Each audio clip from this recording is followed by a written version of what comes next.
Dernière information la famille hara ndi leydi Canada de woni kambe kadi ko be condamni be yewti be suusi non hikka darade kadi wowlana américain be ben ko laabi po hara ko honnu be wi wondema de Amerique ko be woni wadde konko pigi di yada e sharia Amerique wonno don hanki hina on do woni hande hara de woni ko Canada condamni kala ko woni wadde ka moyen orient don be wi kadi non koko wona wadede don dum don koko fecciti droit international on tata aduna fo hino droit tongude dum don hara non hina kambe to woni ko yewti dum no hara leyde buy woni ko kondani ko wadi don kon tawti be kambe hara de ngandi hay leyde arab den joni wodi watti be mabbe kondani dum do wonu ndi leydi kadi Espagne kambe kadi woni ko be kondani dum don fermement e kadi be holli de kambe be wondi e Iran e ko Iran wadi don kon be woni kadi baaw Iran hibe supporti kadi Iran ko be fermi kon ka détroit d'Ormuz de ngandi haray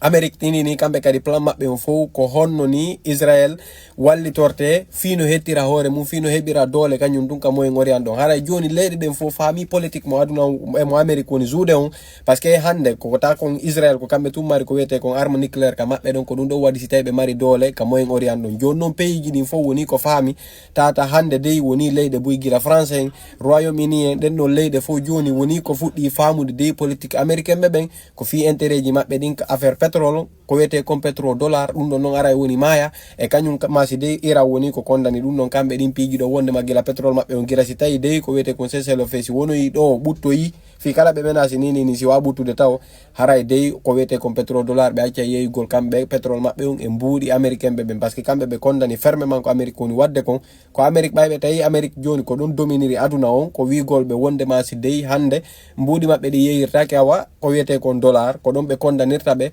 haray ko do wadi si tayi Iran no kondana ko yata 40 ans ko budi yaltude kon dey Iran si tayi tun o gere do butti be yalta e ko wete kon pétrole dollar